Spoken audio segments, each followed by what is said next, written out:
Hey there, it's Hutch, and today I'm going to update you on my very first video that was exactly filmed 31 days ago, the Luna-Anchor-Nexus Twist. Right over here, if you remember this video, see how excited I was. I was just getting into DeFi and all the things that are possible with all the developer activity on Luna, because the typical paradigm is just buy low, sell high, and there's so many other things you can do on the Terra ecosystem, which is why I made this new to Luna 5 Terra income plays, and I have all these other videos, including how to unwrap Luna off Coinbase or Gemini and get it onto the Terra Station so you can do these things. But I wanted to be transparent and show people exactly what happened with this Luna-Anchor-Nexus Twist, which is really just parking your Luna in the Terra Station, converting it to bLUNA, borrowing against some of it to do some income plays that was designed to manage your loan, to actually pay down the loan, as well as buy more Luna in hopes that the price went up. And it did go up and then down and then up again. But let's just see exactly what happened 31 days later. So let's get into it. I'm also going to share some of the different things I learned along this 31-day journey. And one of the immediate things that showed up for me is the Terra Station Wallet is awesome. It's a great interface. Super easy to use, but once you start moving assets to the different protocol, they don't show up. You can see it looks like I'm a pauper here. I don't have hardly anything, just a little dust here and there. But there are certain aggregating apps. One of them is TFI app, TFI.app. But I noticed for some reason just over the last few days, it hasn't been working. Another one I found was ApeBoard, so apeboard.finance. And I'm just going to go ahead and pop mine in here. So I'm going to go to the Terra Station Wallet, copy my address, come to ApeBoard, paste it in, press go. And in just a moment here, it's going to aggregate everything I have. And right off the bat, you can see my net worth is worth $590 right now. Keep in mind, we started this journey with only $500. I think just a little bit over. I think I bought a tiny bit of extra Luna at around $50 a Luna, $50 per Luna, just to pay for fees. And also keep in mind that this was a very small test case, and there's economies of scale. So when you're doing a very small amount, all the little transaction fees, whether it's $1.60 or 25 cents, it has a heavier weighting against a smaller portfolio, where those fees are fixed. For bigger amounts. So you can see we use leverage. So the total amount of assets we have is 750. The total debts is 165. And let's scroll down and see. A lot of it's on Anchor, and that's because it's an Anchor borrow. Some of it's on Nexus, and then there's the dust on the wallet. So let's jump around to the different protocols and see what happened. And I'll remind you of the prices from the initial video. In fact, let's just pull this up. So yeah, and by the way, this is an ad. Let's get this guy off there. If you want to watch the video for context, it may help. We'll put a link in the chat. And there's also chapters that talks about all the different steps involved. But going back to, I made a little note of when we started. If we start with Anchor Borrow, I made some notes. What was interesting is that the net APR was actually negative. It was negative 0.53. The borrow rate was higher, and so is the distribution rate. But really, all that should matter to you is the net. And so I'm actually getting paid to borrow right now. I know some of you are like, this is crazy town, it won't last, and it may not in this form. And I plan to do a separate video all about this, but consider this. I actually discussed it in my new to Luna 5 income strategies because people are very suspicious, including myself. Think of it this way. You're borrowing at a high rate, which is supporting the Anchor earn rate for people who deposit into Anchor. You're supporting that.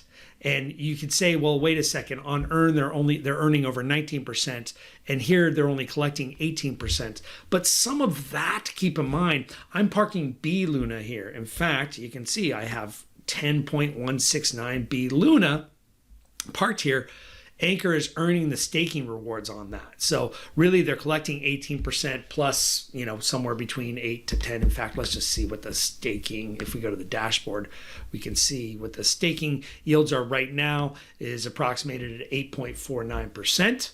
So they're actually collecting somewhere in that neighborhood.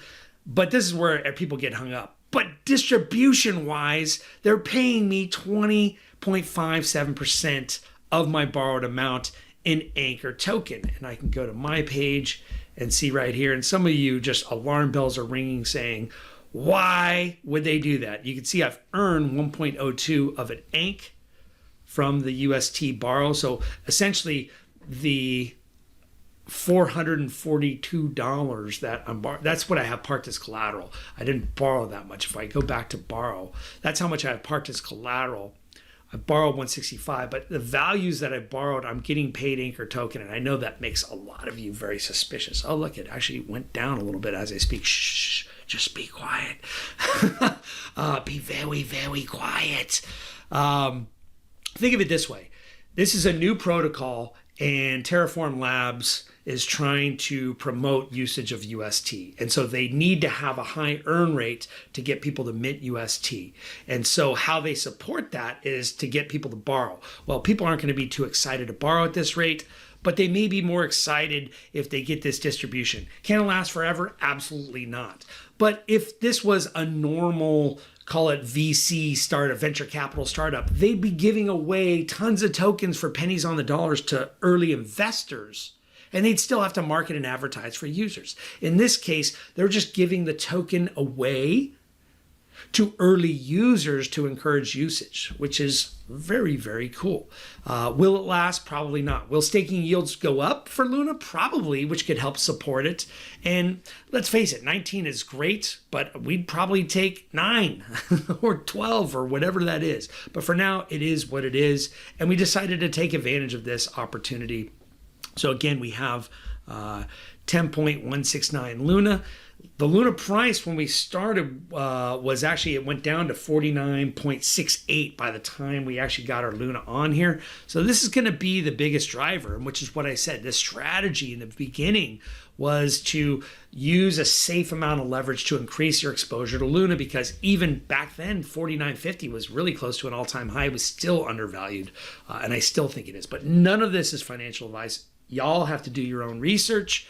And let's talk about the loan amount. So I did only borrow $161.02 in the beginning. And now you can see the loan amount has gone up by $4.40, somewhere $4.38. And if we go back to my page, if we go back to my page, you can see I've earned an Anchor token and I'm a little bit behind, but the Anchor token has been trending higher than this. In fact, when I started, the Anchor token was worth $3.49.5, almost $3.50.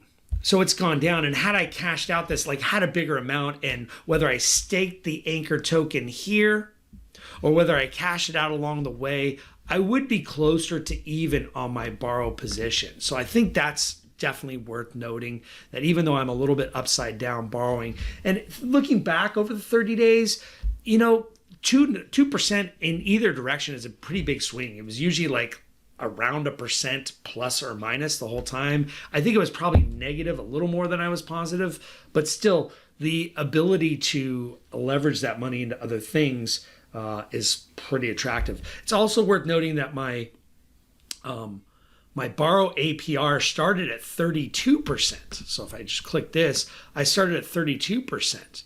Well, why did it go down even though my loan amount actually accrued against me and went up? Well, it's because of the value of the collateral. It's because the Luna that I had on deposit became more valuable. So my LTV actually went down, which is nice. And it went way down when Luna was up in the 70s. Right now, Luna's only at 59,861. So let's move on to the other things we did. We went to Nexus Protocol and we deposited into the PSI UST pool. We deposited $20 and $20. If you remember, I actually bought $20.25 worth of PSI. And that was because there's little transaction fees, and I wanted to have an even $20 of UST and even $20 of PSI in the pair. And the price of PSI, I want to say it was 29 when we did it. And now it's just over a nickel, not even 5.5 cents. So half of 29 would be 14.5. So we lost a lot. Like, let's just actually do it. So 5.4% divided by 29. We lost 80% of our value, right? Over 80%. This is only worth 18% of our initial value. Now, we lost in the pool, but what I told you guys is when you do a liquidity pool, not only do you earn rewards, we earn 30 PSI token here, which we're going to claim, but we earn 30 PSI token, which back when it was 30 cents, right? That's actually pretty good. That's like $9.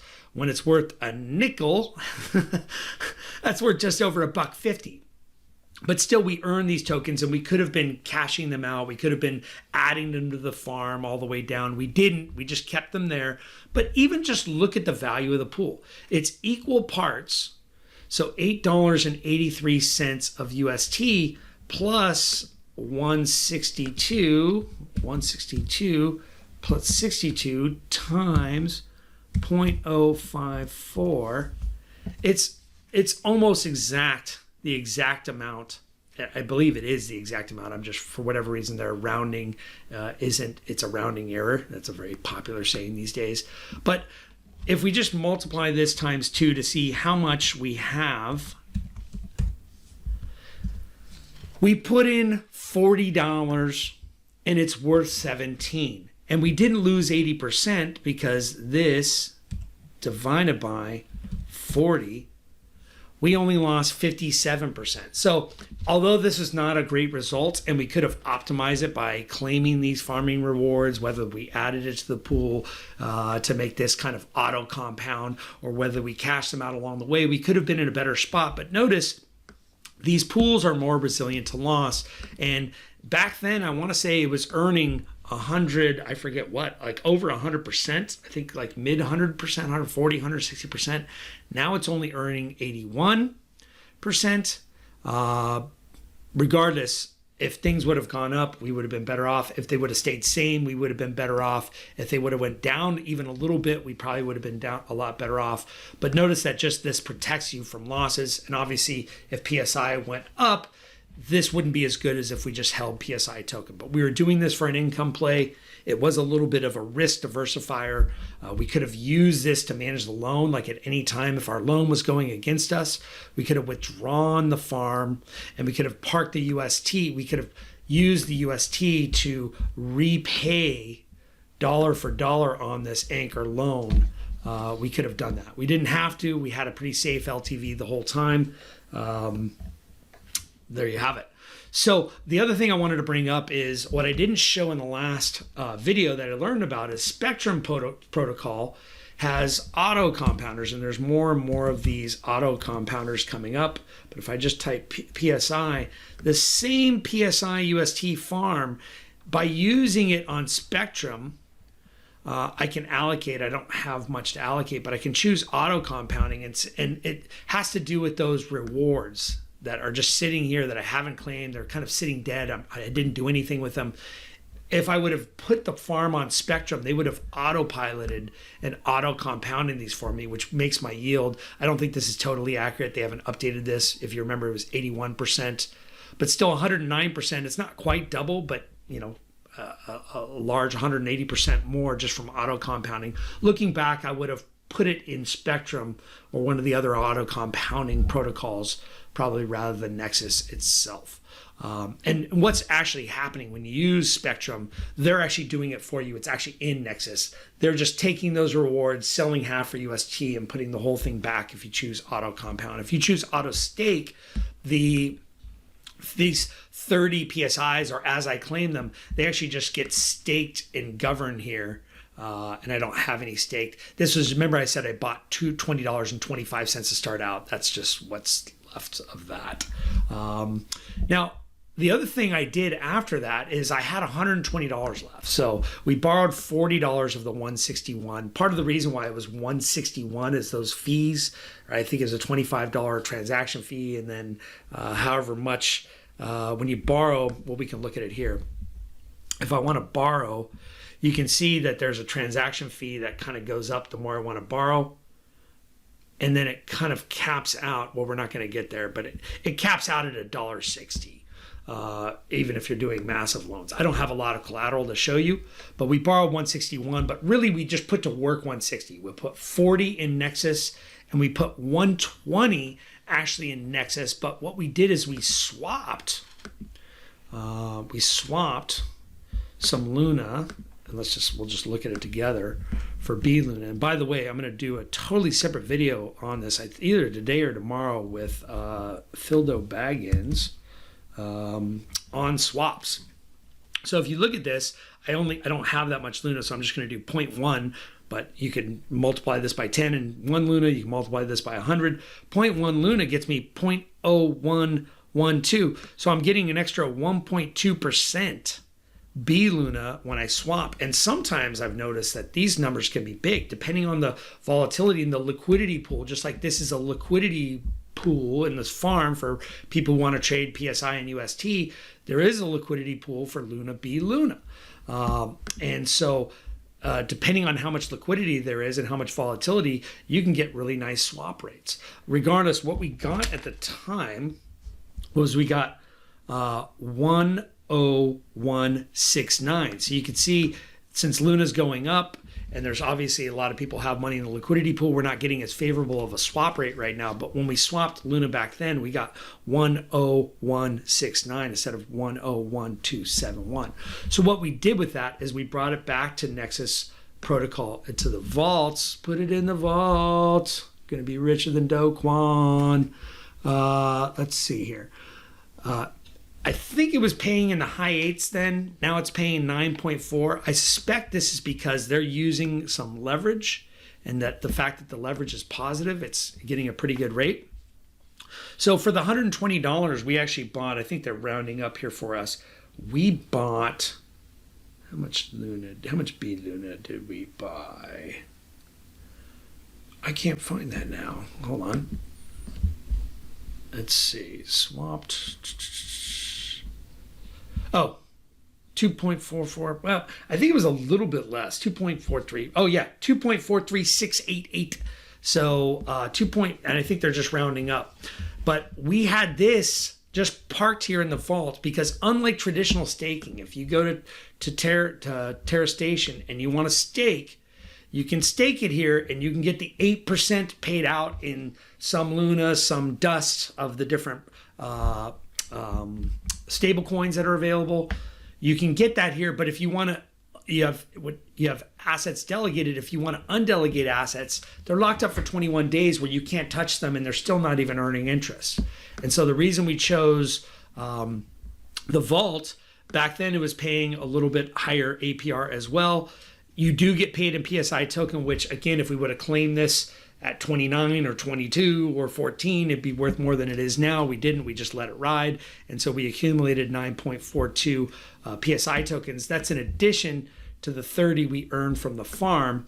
But we wanted to keep this. So if we wanted to withdraw the bLUNA, all of it, 2.436448, if we wanted to withdraw it, we could and deposit it. We could just provide it as collateral here. It says we don't have any, but we could have provided as collateral here to lower our LTV and lower our risk of getting liquidated. Because if you are not already aware of this, when LTV gets above 60%, they won't let me go there. You're orange between 45 and 49. They won't let you borrow any more than 49. But if the price of Luna goes down and you get over here into the red past 60, what they do is they just bring your collateral back to 45 and you get liquidated. And if you haven't seen my video on the Orca, well, let's just go to the channels. The Orcas of Kujira. This is a new protocol that just got made. Made a cool video on buying discounted Luna. It's actually bLUNA with Kujira. Very cool video, very cool protocol. I've since picked up some Luna at a discount when other poor souls are getting liquidated here. So that's what happened. So again, if we just look at the net, what happened? Mainly we wanted that extra exposure to Luna.